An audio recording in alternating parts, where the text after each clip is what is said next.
또 우리를 부르시는 그 하나님 앞에 평화의 도구로 쓰임받기를 간절히 소원합니다. 인생을 살다가 보면 말이죠, 간혹 뜻하지 않게 내가 지도자의 위치에 서게 되는 경우들이 있습니다.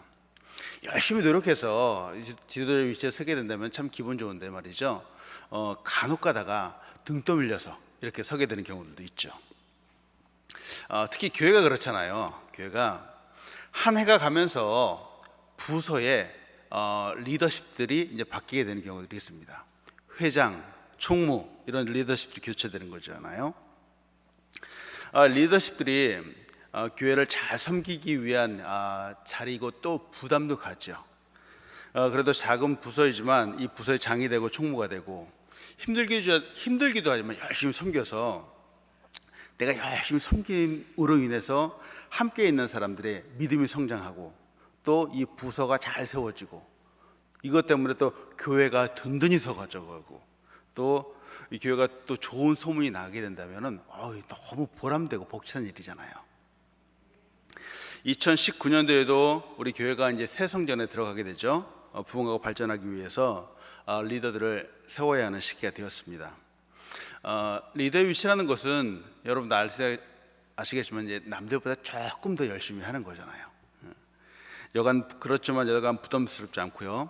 그래도 이 우리의 사랑과 이 섬김 때문에 작은 희생을 통해서 교회가 잘 세워져 간다면 이것처럼 보람된 일이 없다는 것이죠. 물론 이렇게 사랑으로 섬기는 과정에서 때로는 뜻하지 않게 기분 상하게 되는 일도 있습니다. 나의 뜻과 다른 방향으로 가기도 하죠. 그래도 사랑하는 여러분, 변함없이 하나님을 섬기고 교회를 섬기는 여러분들 되시길 간절히 소원합니다.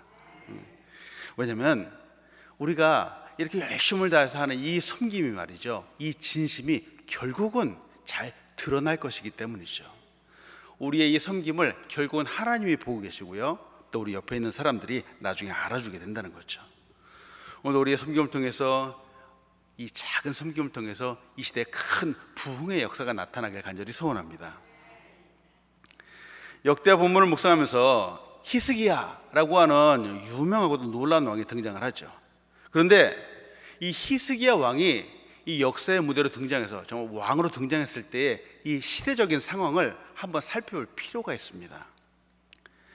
새로운 지도자가 되었을 때, 어떤 책임을 맡게 되었을 때 이전의 리더십들이 경영이나 운영을 잘해서 잘 되는 것을 넘겨받는다면 아주 기분 좋은 일이겠죠. 더 큰 꿈을 꿀 수도 있겠고 더 큰 발전을 도모할 수도 있겠죠. 그런데 이전의 리더십들이 소위 말하는 부실 경영을 한 겁니다. 부실 경영, 아주 어렵게 어려운 상황들을 이제 맡게 되는 거죠. 특히 이제 기업이 그렇잖아요. 기업이 온갖 어려움이 가득했을 때, 그 기업이 잘 나가지 못했을 때 그 기업의 책임을 맡는 사장이 된다. 이 여간 부담스럽지 않은 일이라는 거죠. 왜냐하면은 앞으로 해결해야 될 문제들이 너무 많다는 겁니다. 기업의 사장님이 되기는 했는데 부실 경영으로 실적이 좋지 못한 회사의 사장님이 된다. 도대체 어디서부터 손을 대야 되는지 알 수가 없다는 거죠. 나라도 그렇잖아요.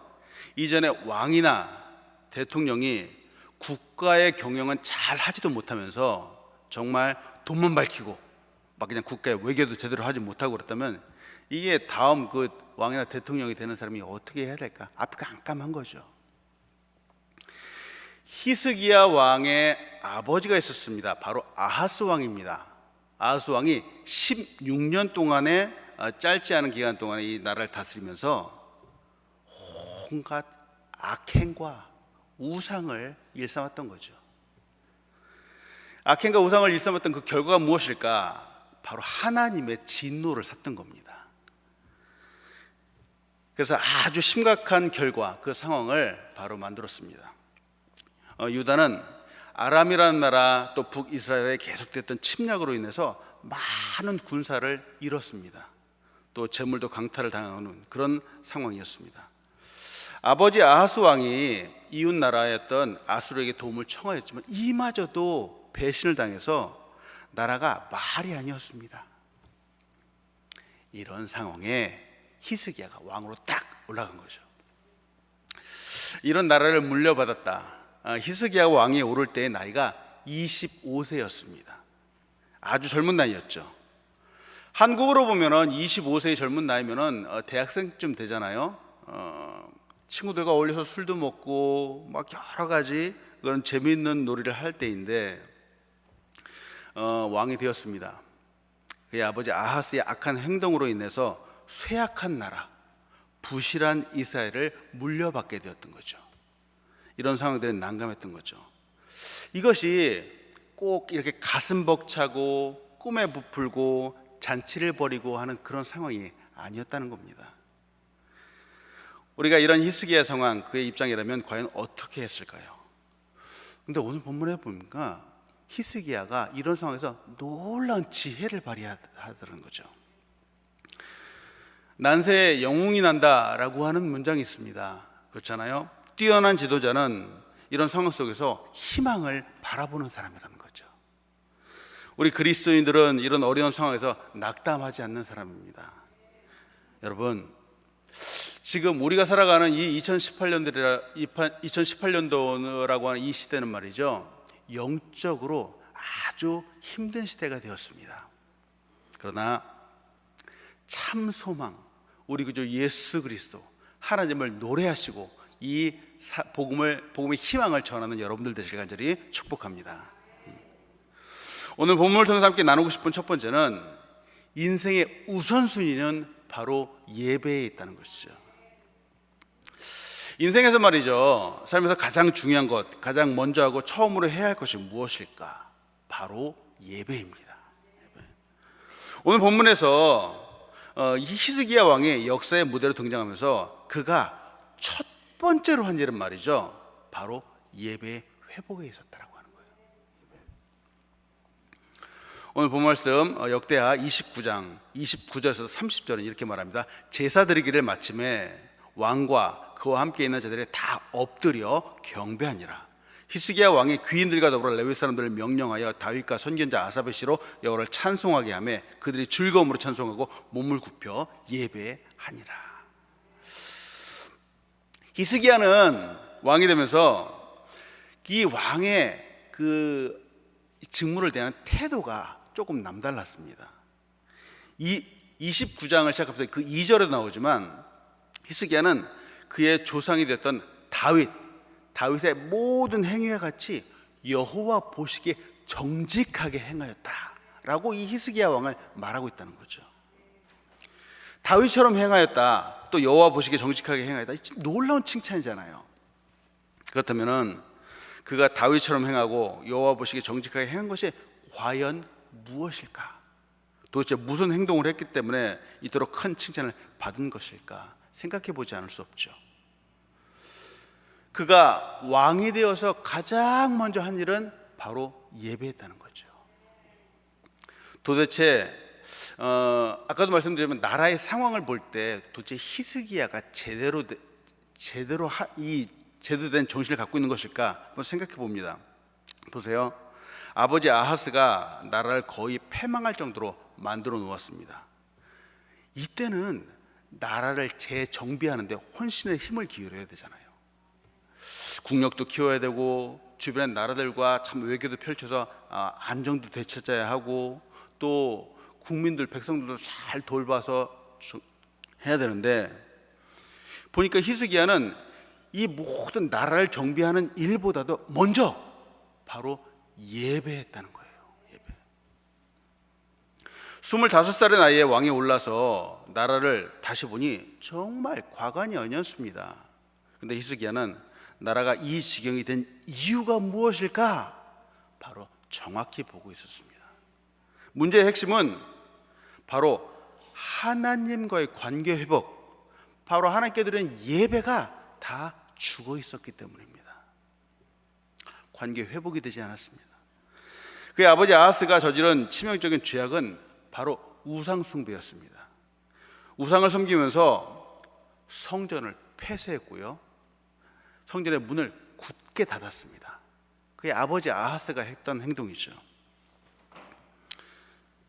더군다나 이 아버지 아하스는 성전의 그 기구들을 다 끌어다가 버리기까지 했습니다. 아하스 왕의 문제는 죄악을 저지를 때마다 더욱더 하나님과 멀어지는 것이었습니다. 더욱 범죄하게 되었던 거죠. 사람이 한두 번 실수할 수 있습니다. 그러나 우리 하나님은 말이죠, 실수를 해도 정말 전심으로 회개하고 눈물을 흘리며 돌아오면 그 넓은 품과 사랑으로 안아주시는 분이 바로 우리 하나님이시죠. 우리는 우리 스스로를 포기할지 모르지만 하나님은 우리를 결코 포기하지 않으시는 분이시죠. 누구나 실수할 수 있습니다. 치명적인 실수를 할 수도 있습니다. 그러나 돌아올 수 있다는 거죠. 하나님이 받지 못할 사람은 한 사람도 없다는 거죠. 우리가 잘 알고 있는 이사야서 1장 18절은 이렇게 말합니다. 여호와께서 말씀하시되 오라 우리가 서로 변론하자. 너희의 죄가 주홍 같을지라도 눈과 같이 희어질 것이요 진홍같이 붉을지라도 양털같이 희게 되리라. 보세요, 하나님은 아무리 흉악한 죄악도 깨끗하게 만드시는 분이고 주홍같이 붉은 죄라도 하얗게 만드시는 분이 바로 우리 하나님이시라는 거죠. 우상을 섬기고 예배가 사라지고 성전의 문이 굳게 닫히고 바로 이것이 바로 문제의 핵심이다라는 것을 바로 히스기야 왕이 바라보았습니다. 그래서 그 왕이 되어 한 첫 번째 일은 바로 예배의 회복에 있었습니다. 때문에 히스기야는 이 성전의 정화를 위해서 성읍의 귀인들을 모으고 또 사역을 담당한 제사장들과 레위 사람들을 소집하였습니다. 그리고 성전의 정화부터 시작을 하는 거죠. 예배 처소를 정비하는 겁니다. 앞에서 보였지만 이 모든 이 성전의 정화 과정이 16일이나 걸렸습니다. 그리고 끝난 후에 속죄 제물을 드렸고요. 속죄 제물을 드리면서 회개하였습니다. 하나님께 용서를 구한 것이죠. 그리고 이제 진정으로 감사하면서 예배를 하게 되었습니다. 이 히스기야 왕의 모습을 보면서 우리가 보게 되는 것은 인간, 우리 사람들의 우선되는 일이 무엇일까 한번 생각해 보는 것이죠. 바로 하나님과의 관계 회복입니다. 예배입니다. 이게 우리 사람들이 이 땅 가운데 살면서 가장 우선으로 해야 되는 것이라는 거죠. 예배하는 것, 하나님과의 관계를 회복하는 것 말이죠.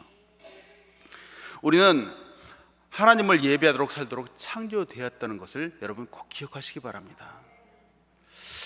다윗과 솔로몬 이후 남유다, 북이스라엘로 나누어진 이스라엘, 그들 중 많은 이들은 하나님이 아닌 우상을 섬기는 삶을 살았습니다. 참 안타까운 것이죠. 그런데 이만큼 살 수 있었던 이유는 하나님이 이들을 향해서 오래 참으심으로 하나님이 인내하셨다라고 하는 거죠. 이제 히스기야는 하나님과의 관계 회복, 예배를 회복합니다. 이 부분을 보면서 생각하게 되는 것은 또는 오늘날 우리의 예배이죠. 우리의 예배. 여러분, 예배는 말이죠, 태초부터 있었던 아름다운 예식입니다. 히스기야도 왕이 되면서부터 이 예배 회복하려고 노력했던 것이 바로 여기에 있었던 거죠. 그리고 2018년도 오늘날도 우리 교회뿐만이 아니라 세계 방방곡곡에서 구석구석에서 하나님의 이름을 높이는 예배들이 진행되고 있다고 하는 거죠. 예배는 말이죠, 그냥 해도 되고 안 해도 되는 그런 것이라면은 하나님께서 이 성경의 곳곳을 통해서 이 예배에 대해서 말씀하시지 않으셨다는 거죠. 그냥 해도 되고 안 해도 되는 것이라면은 이스라엘 민족을 굳이 출애굽하면서까지 나를 섬기는 민족, 백성으로 그렇게 만들 필요가 없다라고 하는 것이죠. 다윗이잖아요. 다윗은 정말 유명하고 아름다운 사람이죠. 다윗이 오늘날까지 대단한 사람으로 불리는 이유가 있습니다. 다윗이 골리앗을 물리쳤기 때문일까? 그렇지 않습니다. 다윗이 오늘날까지 성경에서 곳곳에 그 이름이 나오면서 정말 하나님의 사람 불리는 이유는 바로 다윗이 예배를 사랑한 사람이었기 때문인 거죠. 하나님을 사랑했던 사람이었기 때문인 거죠. 예배를 통해 다윗은 항상 하나님과 교제하기 원했고요, 하나님의 뜻을 구했던 사람이었기 때문입니다. 말씀과 기도, 찬양으로 그의 삶이 늘 하나님과 함께했던 사람이었기 때문에 바로 다윗과 같다라고 하는 것이 놀라운 최고의 칭찬과 같았다라고 하는 거죠. 오늘날 이 예배의 의미가 말이죠, 점점 희석되어져 가고 있다는 것이 참 안타깝습니다. 사람들이 예배하기 위해서 교회에 모이는 것 즐거워하지 않는 시대가 되어버렸습니다. 부담스러워하는 시대가 되었죠. 주일날 강단에서 이제 말씀이 선포되고 예배가 진행되잖아요. 그러면 사람들은 딱 문을 나서면서 다음 주에 이루어질 설교, 다음 주에 이루어질 예배가 막 기대가 되는 거예요. 다음 주를 막 사모하고 기다려지는 것이죠. 그날이 오기만을 막 손꼽아서 기다리는 거예요. 주일에 교회 가는 것이 기쁨이 되고 찬양하는 것이 감격해야 되는 것이죠. 여기 계신 분들은 다 그런 분들이라는 것을 믿습니다. 아멘. 근데 많은 사람들이 그렇지 않다는 거예요. 오늘날 많은 사람들이 이 예배를 소홀히 한다는 거예요. 더군다나 이 예배를 사모하지 않고요, 예배를 사모하지 않는다는 것은 하나님을 사랑하지 않는다는 거죠. 하나님께 관심이 없다는 거죠. 혹은 하나님이 가장 소중한 분이 아니라고 스스로 고백을 하는 거죠. 그래서 사람들은 교회 가지 않고요, 주일이면 교회 가지 않고, 그래도 양심이라도 가치가 있는 사람들은 그냥 혼자 텔레비전 틀어놓고 그냥 그 텔레비전 나오는 설교를 가지고 혼자서 예배한다고요. 그게 나쁜 건 아니지만 보세요, 예배는 우리가 함께 모여서 함께 힘을 합쳐서 하나님께 찬양과 경배를 올려드리는 것이잖아요. 오늘날 이런 다른 시대적인 모습을 보면 참 안타깝다라는 생각을 하게 됐죠. 우리는 성경을 통해서 예배를 소홀히 했던 사람들의 삶이 어떻게 되었는가 우리는 잘 보게 되죠. 왕이라는 신분, 위치가 주어지고 책임져야 하는 리더, 지도자 위치에 있는 사람들은 그 어느 누구보다도, 무엇보다도 하나님을 찾고 사랑하고 또 소중하게 여길 줄 알아야 합니다. 우리가 잘 알고 있는 미국의 16대 대통령인 아브라함 링컨이 있습니다. 링컨은 참 누구보다도 하나님을 사랑했던 사람이죠. 남북전쟁이 있었죠. 남북전쟁, 노예 해방을 위해서 남북전쟁이 있었는데 아브라함 링컨의 막사에는 항상 하얀 깃발이 올라가 있었습니다. 하얀 깃발이 올라가 있는 그 시간 동안은 아브라함 링컨이 무릎을 꿇고 하나님께 기도했던 시간이죠. 그 전쟁 중에서도 하나님을 만나고 하나님께 예배하고 기도하며 하나님의 뜻을 간구했던 사람이죠. 한 나라의 왕이었습니다. 대통령이었습니다. 그런 사람도 무릎 꿇고 하나님 옆에 나갔다라면 오늘날 우리도 무수하게 많은 시간 동안에 하나님 앞에 무릎 꿇고 나가야 된다라고 하는 것이죠.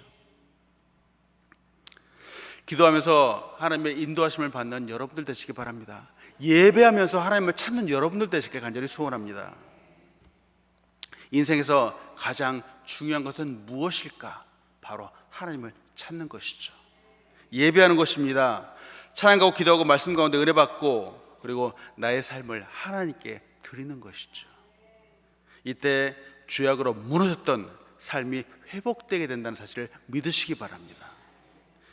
히스기야가 왕이 되어서 첫 번째로 한 것이 바로 이것이죠. 예배인데요, 예배하면서 그 무너졌던 삶, 무너졌던 이스라엘 민족을 바로 회복시키는 것이었습니다. 하나님 앞에 자신과 함께 리더십에 있는 지도자들 모두 하나님 앞에 나가서 그 영적인 위치를 회복하는 것이었다는 것이죠. 죄악들을 뉘우치고 회개하고 그리고 감사와 찬양과 제물을 드리며 예배를 회복하고 있는 아름다운 모습을 보게 됩니다. 여러분, 이것이 바로 중요한 본질인데 바로 이 중요한 본질을 오늘도 기억하시고 꼭 붙잡으시고 오늘 우리의 삶의 모든 순간순간마다 예배가 회복되며 이렇게 찬양과 기도가 회복되면서 승리하신 여러분들 되길 간절히 축복합니다. 예배를 회복하는 히스기야 왕을 보면서 말이죠, 우리 하나님의 모습을 보게 됩니다. 하나님은 어떤 분이실까? 하나님은 정말 예배를 기뻐하시는 분이라는 거죠. 예배를 기뻐하시는 분이 바로 이 예배를 위해서 하나님은 예배를 스스로 준비하시는 분입니다. 그렇죠. 예배한다. 하나님이 가장 기뻐하시는 일이면서 말이죠. 이 예배를 위해서 하나님은 하나님 스스로가 친히 예배를 준비하시는 분이라는 거죠. 오늘 본 말씀인 역대하 29장 34절로 36절인데요. 그런데 제사장이 부족하여 그 모든 번제 짐승들의 가족을 능히 벗기지 못하는 고로 그의 형제 레위 사람들 그 일을 마치기까지 돕고 다른 제사장들이 성결하게 하길 기다렸으니 이는 레위 사람들이 성결하게 함이 제사장들보다 성심이 있었습니다. 번제와 화목제의 기름과 각 번제에 속한 전제들이 많더라. 이와 같이 여호와의 전을 섬기는 일이 순서대로 갖추어지니라. 이 일이 갑자기 되었으나 하나님께서 백성을 위하여 예비하셨으므로 히스기야가 백성과 더불어 기뻐하였더라. 히스기야 왕이 귀인들과 레위인들과 더불어 경배하고 찬양하고 예배하였습니다. 엎드려서 예배하였습니다.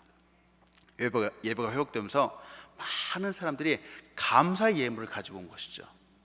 엄청나게 많은 감사의 제물들이 들어왔습니다. 예배를 제대로 드리게 되면 말이죠, 그 사람들의 마음속에 감격하고 감사의 마음이 넘쳐나게 되죠. 이 감사와 찬양과 경배를 올려드릴 때 바로 제물이 또한 필요하기도 합니다. 물질, 내가 갖고 있는 소중한 것들을 하나님께 드린다라고 하는 거죠. 이것이 감사의 표현이죠. 우리도 그렇잖아요. 한 해를 돌아보니까 얼마나 고마운 분들이 많은지 모르겠습니다. 이 모양 저 모양으로 우리를 도와주시고 또 사랑해 주신 분들, 아껴주신 분들께 감사를 전하는 것이죠.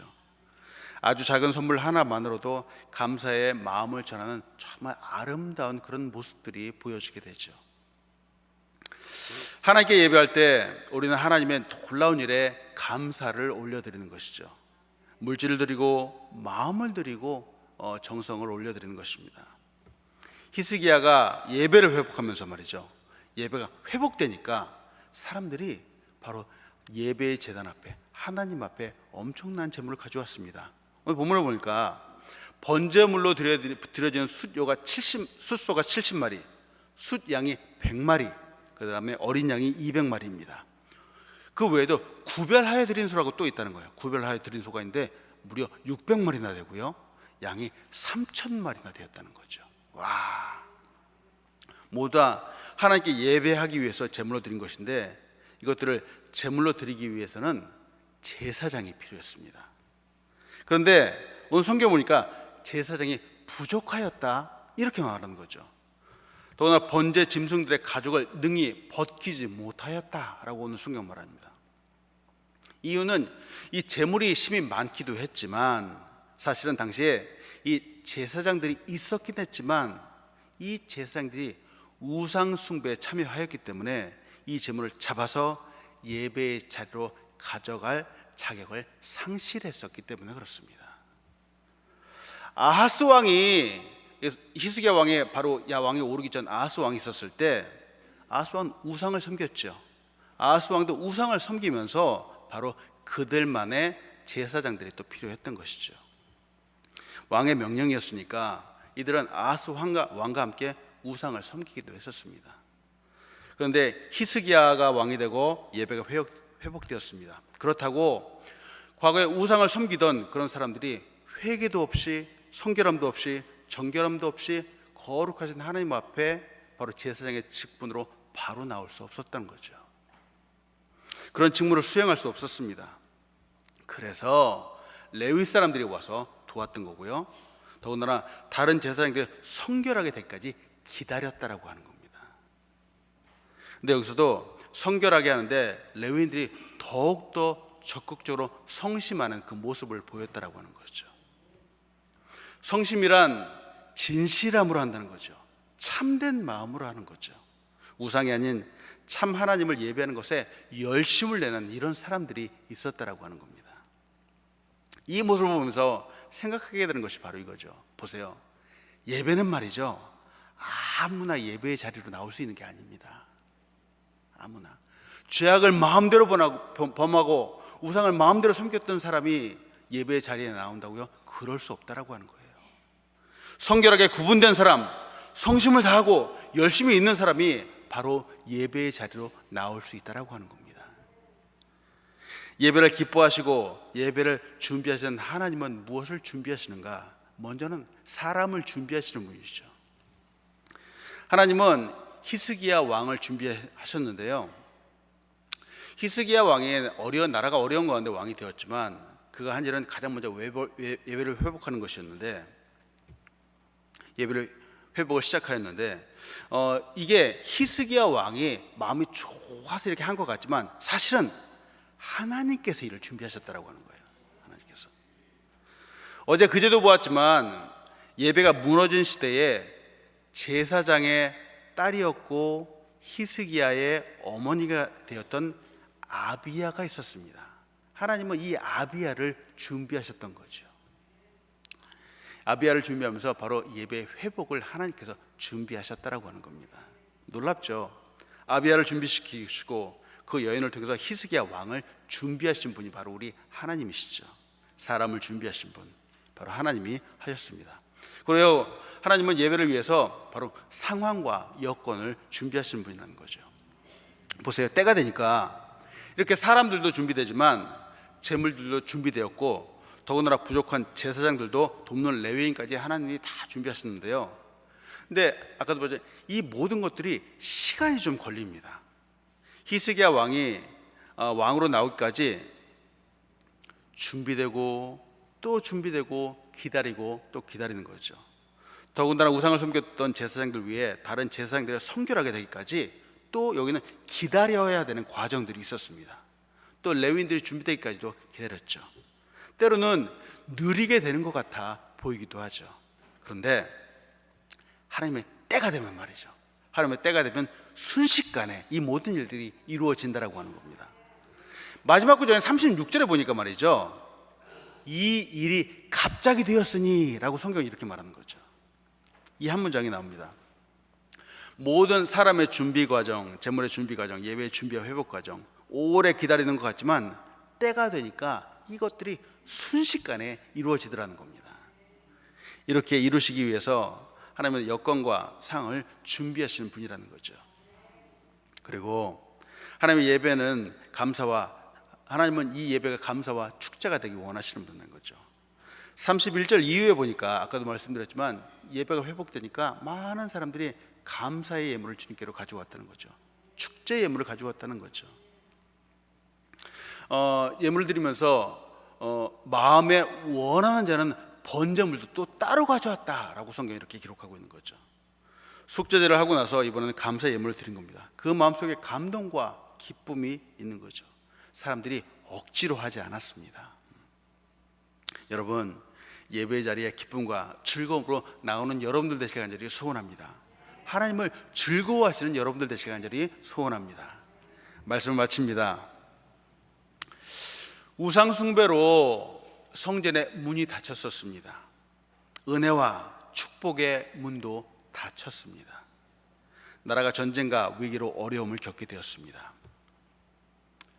우리의 삶에도 사실 모든 문제의 핵심이 바로 이 예배와 관련되어 있습니다.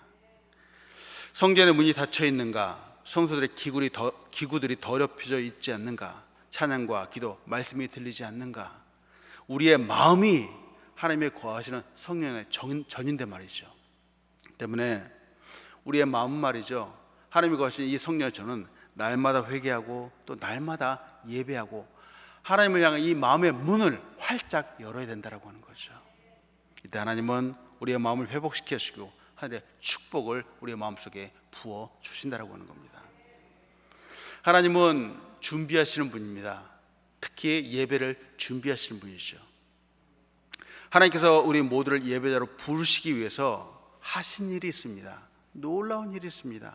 바로 영원한 속죄의 제물을 준비하셨다라고 하는 겁니다. 바로 어린 양 예수 그리스도를 준비하셨습니다. 속죄 제물로 어린 양을 준비하셔서 십자가에 죽게 하셨습니다. 왜? 오늘날 우리를 바로 예배자로 부르시기 위해서 준비하셨던 거죠. 그리고 오늘도 하나님은 천천히 기다리시죠. 아직도 그때가 먼 것 같아 보이지만 아직도 회개하고 돌아오기를 기다리시는 것이죠. 그러나 때가 되면 갑자기 속히 놀랍게 이루실 것이라는 것을 믿으시기 바랍니다. 오늘도 예배자가 되어 승리하신 여러분들 되시길 간절히 축복합니다.